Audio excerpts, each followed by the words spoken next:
Oi pessoal, eu sou a professora Márcia. Hoje nós vamos ter aula de ciências e o nosso assunto é teoria atômica. A teoria atômica ela foi criada por Dalton no início do século XIX e ele acreditava que os átomos eram esferas maciças, indivisíveis, homogêneas, indestruíveis. Mas esse termo átomo ele foi criado muitos anos antes. Em torno de 2.500 anos atrás, um filósofo grego chamado Demócrito, ele acreditava que os corpos da natureza eram formados por partículas muito pequenas e que não poderiam ser divididas. E a essas partículas ele deu o nome de átomo. Então, o átomo ele vem do termo grego que significa átomos, que nós podemos traduzir como aquilo que não pode ser dividido, que não pode ser cortado. Após várias proposições de modelos atômicos ao longo da história, hoje nós sabemos que os átomos eles não são as menores partes da matéria, eles não são as menores partes que formam a matéria. O átomo ele é formado por partículas ainda menores, que nós vamos ver mais na frente, os prótons, os nêutrons e os elétrons. Além disso, o átomo ele tem uma estrutura onde ele é composto por um núcleo, que é um núcleo positivo, onde a gente vai ter a presença dos prótons e dos nêutrons, e uma estrutura mais externa que nós chamamos de eletrosfera, onde nós vamos ter a presença dos elétrons, que tem uma carga negativa. O núcleo e a eletrosfera ocorre uma atração entre essas duas partes. Por quê? O núcleo ele é positivo e a eletrosfera ela é negativa. Então, os elétrons, eles acabam anulando a carga dos prótons e quando a gente imagina um átomo neutro, a gente observa esse equilíbrio e ocorre uma atração entre o núcleo e a eletrosfera. Agora nós vamos falar dessas três partículas que formam os átomos. São os prótons, os nêutrons e os elétrons. Os prótons e os nêutrons, eles ficam situados no núcleo do átomo e os prótons eles têm uma carga positiva, enquanto que os nêutrons eles não têm carga, como o nome já diz, eles são neutros. Já os elétrons, eles estão presentes na eletrosfera, a parte mais externa do átomo, e eles têm uma carga negativa. Quando a gente compara a massa de prótons, nêutrons e elétrons, a gente observa que os prótons e os nêutrons, eles têm uma massa parecida, enquanto que os elétrons, eles são bem menores quando comparados com os prótons e com os nêutrons. Os átomos, eles não são iguais. Então, nós temos na natureza vários elementos químicos que a gente vai conseguir diferenciar um do outro através dessas características que eu vou apresentar para vocês. A principal característica que a gente utiliza para diferenciar um átomo do outro é o número atômico, que a gente pode representar pela letra Z. O número atômico corresponde ao número de prótons, a quantidade de prótons que estão presentes no núcleo de um átomo. Se vocês observarem essa imagem do hélio, a gente vai observar com a coloração avermelhada os prótons no núcleo, com uma coloração acinzentada os nêutrons, e ao redor na eletrosfera a gente tem os elétrons com uma coloração azulada. A gente percebe que no exemplo do hélio nós vamos ter a presença de 2 prótons. Então, o que significa? O número atômico desse elemento químico é 2, porque ele tem a presença de 2 prótons no seu núcleo. Com relação ao número de massa, o número de massa ele é representado pela letra A e ele vai indicar para a gente a soma de prótons e nêutrons dentro do núcleo. Então, basicamente, a massa ele vai representar a massa que está presente ali no interior daquele núcleo.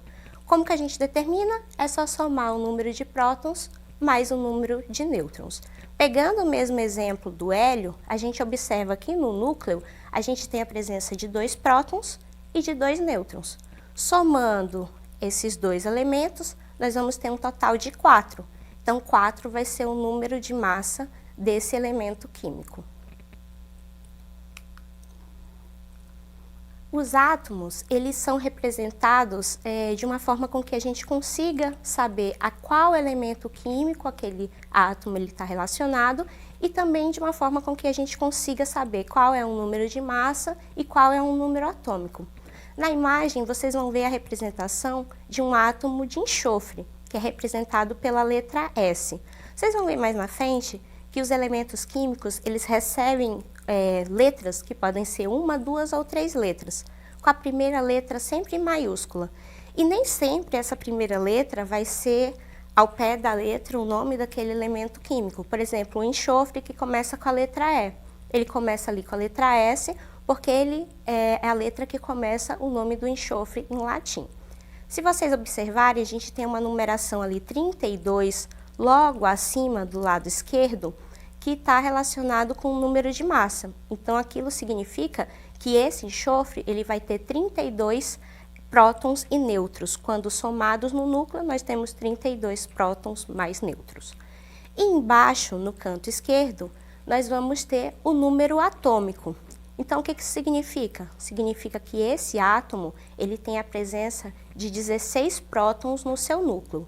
E tem como a gente saber quantos nêutrons esse elemento químico tem? Sim, é possível. É só a gente pegar o número de massa e subtrair do número atômico. A gente sabe que o número de massa é prótons mais nêutrons. Se a gente subtrair o número de massa pelo número de prótons, que é um número atômico, nós vamos chegar ao número de nêutrons. 32 menos 16 é igual a 16. Os átomos, eles podem apresentar semelhanças. Nós temos 3 tipos de semelhanças que nós podemos classificar os átomos. Primeiro são os isótopos. Os isótopos são aqueles átomos que apresentam o mesmo número de prótons, ou seja, o mesmo número atômico, mas possuem diferentes números de massa. O que isso significa? Os isótopos, eles sempre estão relacionados a um mesmo elemento químico. Esses isótopos, eles sempre estão relacionados a um elemento químico que tem sempre as mesmas características químicas. Os isótonos vão ser aqueles elementos químicos, aqueles átomos onde a gente vai apresentar o mesmo número de nêutrons, a gente consegue observar o mesmo número de nêutrons, mas um número diferente de prótons e de massa. Tem um exemplo ali do potássio e do cálcio. O potássio ele tem como número de massa 39 e o cálcio tem número de massa 40. Já o potássio tem número atômico de 19 e o cálcio tem número atômico de 20. Se nós subtrairmos do potássio 39 menos 19, a gente vai ter um número de nêutrons igual a 20. Se a gente subtrair do cálcio 40 menos 20, nós vamos ter 20 nêutrons. Então, eles são denominados isótonos, porque apesar de serem elementos químicos diferentes, terem átomos diferentes, o número de nêutrons é igual. Por último, nós temos os isóbaros. Os isóbaros são aqueles que vão apresentar o mesmo número de massa, ou seja, a soma de prótons e nêutrons vai ser igual no núcleo, mas eles não têm a mesma quantidade de prótons e de nêutrons. Só que, coincidentemente, a soma desses elementos vai resultar no mesmo número de massa. Ali eu trouxe o exemplo do carbono e do nitrogênio. O carbono vai ter um número de massa 14, o nitrogênio também. Mas se vocês observarem, os números atômicos dos dois são diferentes. Enquanto o carbono vai ter 6 prótons no núcleo, o nitrogênio tem 7 prótons no núcleo. O que vai ajudar a dar esse valor 14 igual vai ser a quantidade de nêutrons. Carbono vão ter 8 nêutrons e nitrogênio vão ter 7 nêutrons. Aí uma dica, para ajudar vocês a lembrarem a diferença de isótopos, isótonos e isóbaros, é vocês lembrarem. Isótopos tem a letra P, que é relacionada a prótons, então mesmo número de prótons. Isótonos tem a letra N, então isso significa que é o mesmo número de nêutrons. E isóbaros tem a letra A, que significa o número de massa, então tem o mesmo número de massa. E por fim, falando um pouquinho como que os elétrons eles estão distribuídos na eletrosfera. Então, a partir do modelo proposto por Rutherford Bohr, ele foi um modelo que propôs que os elétrons eles estavam distribuídos a distâncias diferentes a partir do núcleo. Então, por exemplo, nós temos um átomo que tenha 10 elétrons. Significa que todos esses 10 elétrons eles vão estar situados no mesmo local, bem próximo ao núcleo? Não. Então, nós temos o que nós chamamos de camadas ou níveis de energia. As camadas elas vão da mais próxima do núcleo até a camada mais distante. São 7 camadas e elas são denominadas da letra K até a letra Q. E cada uma dessas camadas a gente vai ter um número máximo de elétrons que vão ser suportados em cada uma. Como no exemplo ali naquele quadro. A gente observa, por exemplo, na camada K, que a gente suporta ali nesse átomo, é suportado no máximo 2 elétrons. O que isso significa? Se o átomo tem 5 elétrons, ele não vai ter os 5 elétrons na camada K. Esses 5 elétrons vão estar distribuídos ao longo das outras camadas.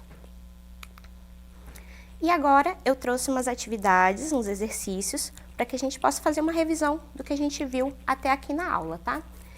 Primeira perguntinha. O átomo é a menor parte da matéria?